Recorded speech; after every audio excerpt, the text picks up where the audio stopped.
Former UFC fighter and fan favorite Mike Perry's last fight was actually a modified boxing rules fight in triad combat against pro boxer Michael Seals. It was an extremely dangerous fight for Perry as he took on a man that had a 9-inch reach advantage and towered over him at 6 foot 3 inches tall, as Perry stands at just 5 foot 10 inches tall. Seals has an impressive pro boxing record of 25-3 with 19 KOs. And though he is 39 years old, the man is dangerous, equipped with a lot of punching power, and entered the fight in incredible shape. From the jump, Perry pressed the pace of the fight, wading into danger and throwing shots with reckless abandonment. Perry also cleverly utilized Triad Combat's rule set, clinching often and out-jockeying his opponent for position. Seals showed his boxing prowess and utilized his reach, working very well behind his jab and throwing the cleaner, straighter punches, always looking for the counter as well. Mike was dropped in the 4th round during a wild exchange.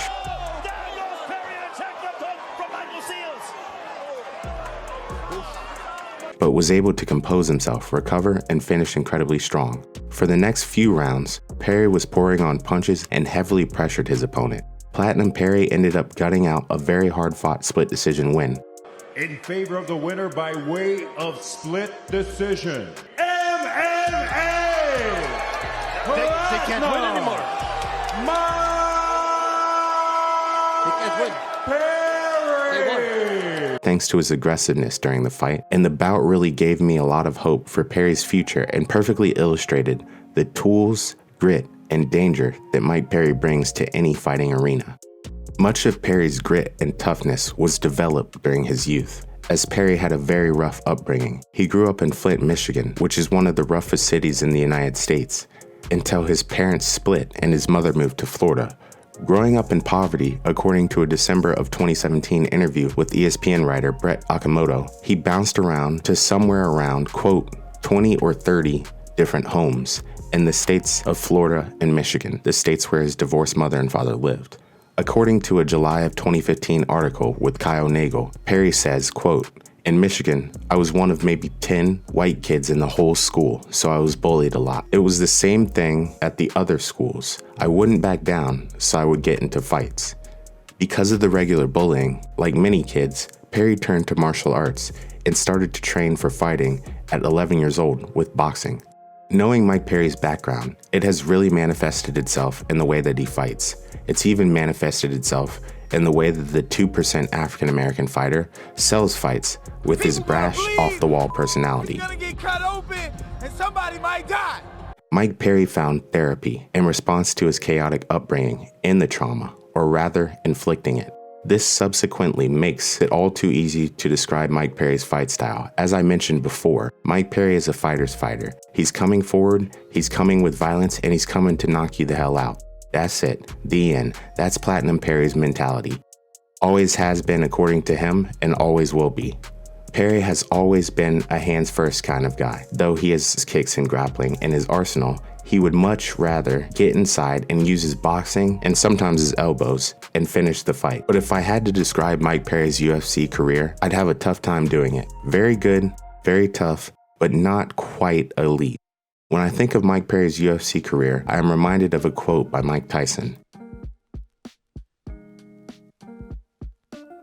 And of course, I mean this with the utmost respect.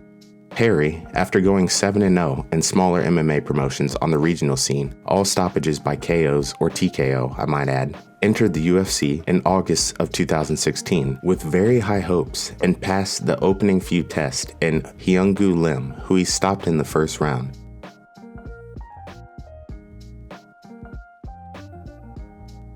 And a wild fight with Danny Roberts, who he stopped in the 3rd round.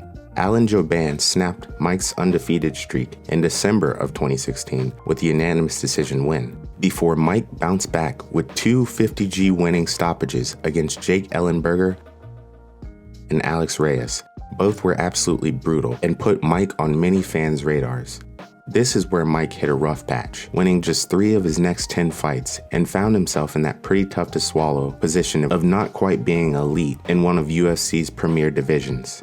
Perry has faced essentially the top tier of the UFC welterweight fighters, but has lost pretty much all of these major tests, including Santiago Ponzinibbio, Vicente Luque, Jeff Neal, and in his last fight with the UFC, Daniel Rodriguez. But seriously, Who would be embarrassed about losing to anyone out of that crop of fighters? And only being finished just one time with strikes by Jeff Neal. And although absolutely a legitimate stoppage, it's not like he was flatlined. It was a TKO. The guy is a fun fighter to watch, and there is no way anyone can take that away from him. During his 10-fight stretch, Perry's 3 wins were a very solid split decision win against a lightweight in Paul Felder back in 2018, a unanimous decision win against Alex Oliveira in 2019, and most recently, another unanimous decision win against Mickey Gall last year, and seemingly, at least for the time being, his last under the UFC's promotional banner. This would be the perfect time to highlight Perry's issues outside of the cage, as not only has he recently been in trouble with the law, but the tail end of his childhood involved him getting in serious legal trouble too. To preface this section, it's obvious at this point that Perry struggles with substance abuse, predominantly alcohol, so keep that in mind during this part. To date, Perry has had several run-ins with the law, including getting arrested at 19 years old for burglary. He was originally sentenced to 2 years of house arrest and 2 years of probation, but because 18 months into said probation he failed a drug test, he had to finish his term in prison. Perry ended up getting off probation in 2017. Perry leaving the UFC also comes after a whirlwind of messy personal affairs that I wouldn't be doing his story justice without mentioning. It helps to properly illustrate the entire picture of his fight career. Perry lost his fiancée and girlfriend of 6 years, Danielle Nickerson, and along with it came domestic violence allegations with said woman. It's worth mentioning that this might not have necessarily been a bad thing, them splitting that is, not the domestic violence allegations obviously, as multiple people close to Perry have gone on the record saying that his ex-wife was nothing but trouble for both of them. But Perry also had an altercation at a restaurant in summer of 2020 where he knocked the man unconscious, resulting in a misdemeanor charge.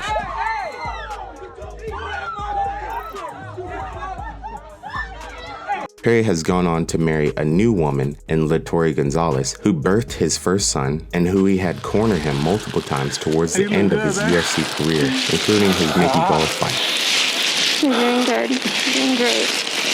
I won't get into that too much, but it did stem from a frustrated Perry remarking that his coaches were of no value to him and that he got to the UFC teaching cardio kickboxing classes and that he can do it his own way. So there's definitely a lot going on in Mike's life outside the cage. I don't feel like I've ever heard anything useful with guys in the corner anyways. So I get on top crucifix and I go elbow, elbow, and then you hear the corner go elbow, elbow. Like, yeah, you just telling me what I just did. I've never had anything useful be said to me in the corner. And to be honest, y'all just be quiet. Watch the show. You get a front row seat. And I'm going to listen to his corner. And then in the Apex, people are hearing Daniel Cormier, the commentators. I'm interested to see how that's going to be. I don't need nothing, bro. I just need my girl and put the gloves on. I don't even need gloves. We could do bare knuckle, and it ain't going to be boxing. Mike Perry signed with Bare Knuckle Fighting Championships on October the 26th of 2021. It's interesting as Bare Knuckles has been able to attract and sign higher profile fighters like Paige Van Zandt in August of 2020 and Rachel Ostovich in April of 2021 before headlining BKFC 19 in July of the same year. It's actually pretty fitting that Perry goes to Bare Knuckle Fighting Championships. Mike was 7-8 while he was with the UFC, but it really seems like the guy was fighting every other weekend. In case you didn't know, even though Perry had a losing record, it's not like he was released by the UFC. Perry had fought to the completion of his contract back in April of 2020 and had been kind of sitting, healing up, chilling, and weighing his options.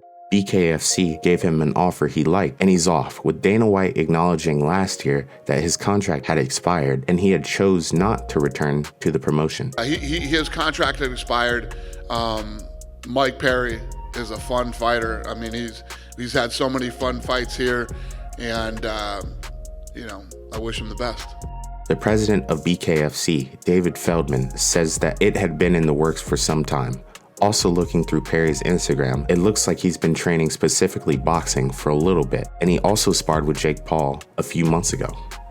But anyways, David said that, quote, "We have been talking to him about a timeline, and that will likely be in January. So many fighters have hit me up saying they want to fight him. We have had a couple guys in mind, but we just wanted to get this announcement dropped and get a date and opponent set up and announce it in a week or so, and he'll headline the card. I think he's born for this. He could very well get a fast track to a title shot because of his experience and talent. He might get a big win in his debut, and his second fight could be for the belt. If not, certainly his third would be. BKFC has slightly different weight classes than the UFC, and it really looks like Mike would fit nicely into their 175-pound class, as Perry has missed weight just last year in the UFC welterweight division. Currently, the 175-pound or middleweight division of BKFC has a lot of interesting names, such as David RICKELS. He is 2-0 in BKFC, was 21-6 in pro MMA competition, a longtime Bellator competitor that fought there beginning way back in 2011, and challenger, opposite of a one Mr. Michael Chandler, by the way, for the Bellator MMA Lightweight Championship back in 2013. ULYSSES DIAZ has a 2-1 with 2 KOs BKFC record and is a 40-year-old former pro boxer with a 12-1 pro boxing record. 11 of his wins in boxing were by KO. This man has heavy hands, and the champion of the division, THIAGO ALVES, who is 2-0 in bare knuckle fighting championships, a veteran of the UFC, and has a 23-15 pro MMA record. Julian Lane is 4-5 with 2 KOs in BKFC, and who was 12-9-1 in pro MMA competition and saw popularity after his inclusion on Tough Season 16 as that guy. Let go, bro. Dude, keep hold me, bro. I'm in for my now. You know, the Let Me Bang guy? Let me bang, man. I want to do that, man. Let me And then Tough Season 25 for Redemption. Obviously, he didn't make it into the UFC either time. On December 10th at a BKFC show in Florida, while Perry was getting interviewed, Mr. Lane took it upon himself to throw pictures in Perry's face, calling him a... And to the surprise of absolutely nobody, Perry got right up and a brawl ensued. Needless to say, that was the seed, and Perry vs. Lane was booked soon after for the BKFC Knucklemania event on February 19th. But truthfully, I am very much looking forward to Platinum Perry's debut in BKFC. I really think it is the perfect arena for him and the perfect opportunity for him to not only make more money, but to play more into his boxing and inside fighting strengths. I think Perry will fit right in, and also that because his name continues to rise in stock, has a lot of potential to get a very lucrative boxing fight in the future, and if he so chooses, the door to return to MMA is wide open. However, it's going to be imperative that moving forward, Perry keeps his life together outside of the fighting arena and finds a way to discover therapy in the trauma that he inflicts.